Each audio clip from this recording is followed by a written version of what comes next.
talk about the accommodative IOLs. And as we all know, the only available lens in India is crystal lens.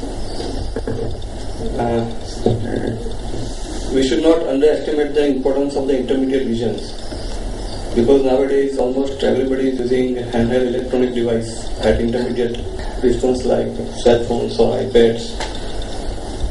So already we discussed about the multifocal lenses. Now, why I would prefer crystal lens or accommodative over multifocal? There are few reasons, like it has a monofocal optics, so it gives 100% rays for the focused object. There is no division of the rays for distance and near. So it gives clear vision for almost all distances, I would say, except for very near. And also the good advantage is that it doesn't produce any glare or halos. While in contrast, multifocal has only 2 or 3 foci of focus, like distance and near. And nowadays, with the introduction of trifocal, we can have intermediate distance also. It can have glare and halos, and as Dr. Ravish said, reduced contrast sensitivity might be a problem. This is what we saw previous presentation.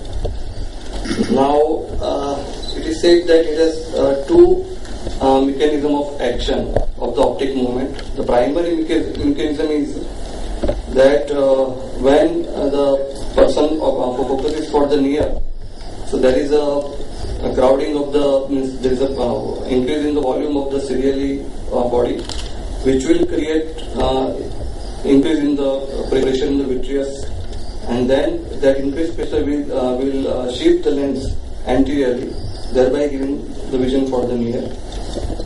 The another theory is that the lens moves forward in response to the ciliary muscle contraction, and there is also dynamic increase in the eye's focusing power. Now, this is the wavefront findings of crystalline lens, normal crystalline lens, where we can see that power change is greater in the center and less in the periphery, and increase in the negative spherical aberration. So this is the MRI images, where you can see in the second image, when we focus for the near, there is the increase in the sphericity of the lens. The same, similarly, the crystal lens, if we see the wavefront findings, the same findings we can see what we see in the crystalline lens, that is greater in the center power change, and also increase in the negative spherical aberration, which helps in the near vision. So this is the MRI of the optic during the distance focus, and during the near focus, the lens arching forward. Now, what are the properties? It is made up of a third generation silicone material called BioSil. It is a modified plate implant with a 5 mm optic. There are mainly 2 types of lens available today. One is crystal lens HD and one is AO. The only difference is of the thickness of the optic in the center. It is available in 2 lenses. One is 0.5 mm for power 17 diopter and higher, and the second is 12 mm for power below 17. Now, if we look at the loops, the 2 loops are different. On the right side, the front haptic, it has a round, and similarly on the left side at the trailing haptic, and half round on the other side. And here it is a hinge, which is the very thinnest part of the lens, through which the movement of the lens occurs. It is also a square 360 degree square edge design to impede posterior capsular opacification. As previously said, patient, we have to be very meticulous about the patient selection. Here especially I would prefer to implant this in hyperopes rather than myopes.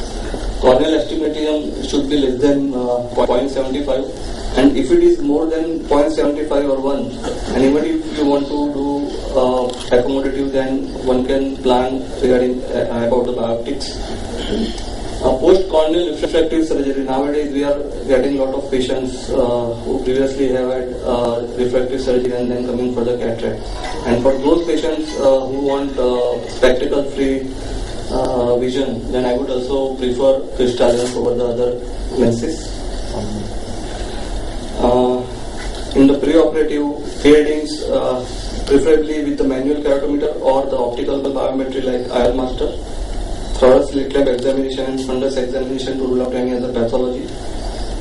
Now, I would like to show small video regarding the loading and implanting the lens. So this is the lens and the cartridge. After putting the viscoelastic material, the lens is placed like this with the round haptic on the right side, round loop.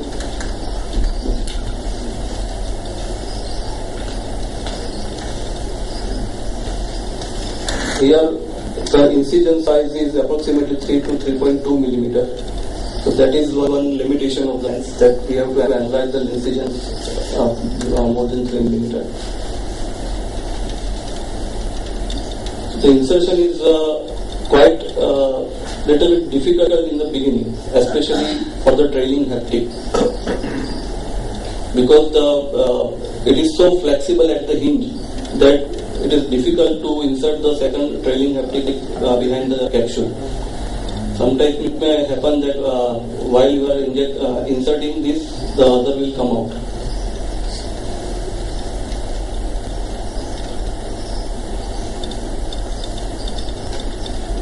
Here few points to remember is that the axis size is very much important. It should be well centered and it should be more than 5.5 millimeter, preferably 6 millimeter. The another important what they recommend is that atropine should be instilled at the end of the surgery. So at least for a few days, do not allow accommodation to take place. This should be the ideal positioning of the crystal lens, tucking to the posterior capsule. So all the presbyopic lenses, they deliver as they designed and provide improved distance and near vision without any almost spectacle free vision. But crystal lens provides a unique set of post-op results for the cataract patients. Like it gives excellent quality of vision, unsurpassed combination of distance, intermediate and near visual acuity. And the important is it is not pupillary dependent. However, few limitations like larger incision, slightly difficult insertion in the back, especially trailing haptic in the learning curve. N6 may not be achieved in all cases. Usually I tell the patients and show them that near vision chart that you won't be able to see the N6, especially if it is a unilateral implantation or like that. Capsular fibrosis may hamper accommodation, and if axis is not intact, then ideally we should avoid crystal lens. And the silicone material, somehow, especially if maybe in future patient may have some retinal problem, may require silicone injection, then this can cause problem. These are the newer accommodative lenses which are in the pipeline and they are yet to be available for the commercial use. Thank you. Thank you very much.